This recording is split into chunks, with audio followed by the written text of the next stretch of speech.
اعوذ باللہ من الشیطان الرجیم بسم اللہ الرحمن الرحیم۔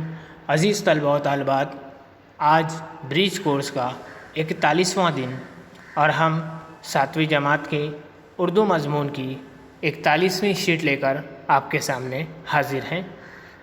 اس شیٹ میں اشعار فہمی اور لفظ بنانے کی صلاحیت پر زور دیا گیا ہے۔ آؤ پتہ کریں استاد یا والدین کی مدد سے اشعار کو سمجھنا اور اس پر منحصر پوچھے گئے سوالات کے جوابات بولنا اور لکھنا۔ پہلے اقتباس غور سے پڑھیں، پھر سوال پڑھیں، اس پر غور کریں اور اپنے فہم سے ان سوالوں کے جواب لکھیں۔ آؤ خود سے کر کے دیکھیں۔ یہاں پر کچھ اشعار دیے ہیں، نظم ہے، بہت آسان الفاظ اس میں استعمال ہوئے ہیں، آپ کو پڑھتے ہی سمجھ میں آنے لگیں گے ہر مصرعے، اور اشعار کی تشریح بھی آپ خود کر سکتے ہیں۔ دیکھتے ہیں۔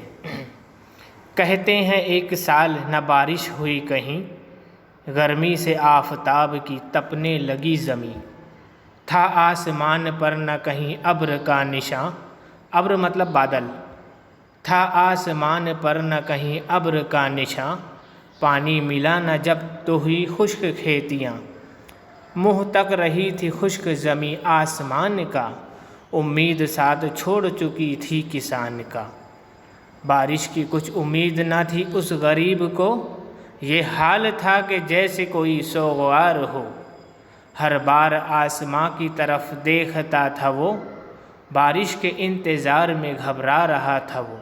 دیکھیے نظم ختم ہوئی۔ اب یہاں پر آؤ مشق کریں۔ امید ہے کہ نظم کے ہر مصرعے آپ کو سمجھ میں آئے ہوں گے۔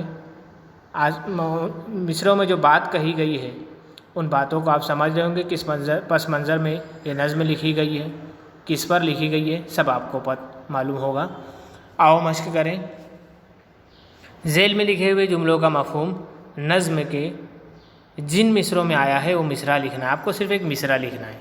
جیسے یہاں لکھا ہے، آپ کو ایک لائن لکھنا ہے، امید کسان کا ساتھ چھوڑ چکی تھی، اس کے بعد جواب لکھنا ہے، جواب میں مصرع لکھنا ہے۔ امید کسان کا ساتھ چھوڑ چکی تھی، یہ کہاں پر آیا ہے دیکھ رہے ہو، اوپر سے 6ٹھی لائن دکھ رہا ہے، امید ساتھ چھوڑ چکی تھی کسان کا، بس یہ جملہ لکھنا ہے، یہ جواب ہو جائے گا۔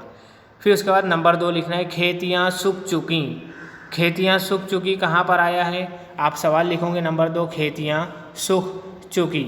اب یہاں پر 4تھی لائن دیکھو، پانی نہ ملا جب تو ہوئی خشک کھیتیاں، یہ 4تھی لائن آپ وہ مصرع لکھ دو گے۔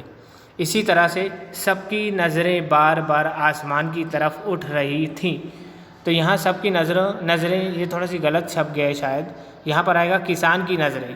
تو دیکھیے یہ سیکنڈ لاسٹ آخری سے پہلا جو مصرع ہے، ہر بار آسمان کی طرف دیکھتا تھا وہ، یہ آپ جواب میں لکھ لیں گے۔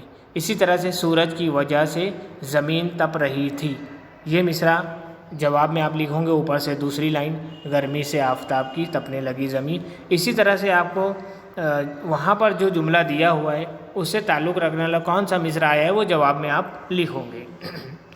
آؤ کچھ نیا کرتے ہیں۔ ذیل میں دیے گئے حروف سے 3 اور 4 حرفی زیادہ سے زیادہ الفاظ بنائیے، ہر لفظ میں حرف نون کا آنا ضروری ہے۔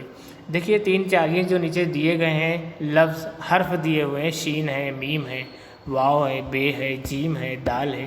جیسے پہلا شین سے ایسا لفظ بنائیے 3 4 حرفی ہو، اس میں نون آنا چاہیے اور شین سے شروع کرنا ہے۔ جیسے شان، شین سے شروع ہوتا ہے، نون آتا ہے، 3 حرفی لفظ ہے، تو آپ لکھوں گے پہلے شین، پھر دوسرے کالم میں لکھوں گے شان، 3/4 حرفی لفظ، تو شان۔ دوسرا ہے میم، میم سے آپ بناؤں گے تو کون سا حرف بنے گا وہ آپ کو وہاں لکھنا ہے، آپ کو خود سوچنا ہے۔ میم سے شروع ہو، نون آنا چاہیے۔ جیسے محسن، آپ ایسے 3 4 حرف لفظ بنائیے۔ اسی طرح سے واو، واو سے وطن، بے سے بنے گا بدن، جیم سے بنے گا جان، دال سے بنے گا دانت، دال سے دانت، کیونکہ دال سے شروع ہو رہا ہے، نون کہیں بھی آنا چاہیے۔ بہرحال اس طرح سے آپ کو حرف بنانا ہے، تو آپ ایک حرف دیا ہوا ہے اس سے کئی لفظ بنا سکتے ہو۔ جیسے میں نے شین سے بنا دیا شان، اب شین سے اور بھی لفظ بنتا ہے تو وہ بنائیے، نون آنا چاہیے، اس کا خیال رکھیے۔ امید ہے شیٹ سمجھ میں آئی ہوگی، سمجھ میں آئی ہیں تو دوسروں کو بھی سمجھائیے، ہوم ورک پورا کیجیے، ٹیسٹ اچھی طرح سے دیجیے اور اسکول میں اپنے استاد سے رابطے میں رہیے۔ شکریہ، اللہ حافظ۔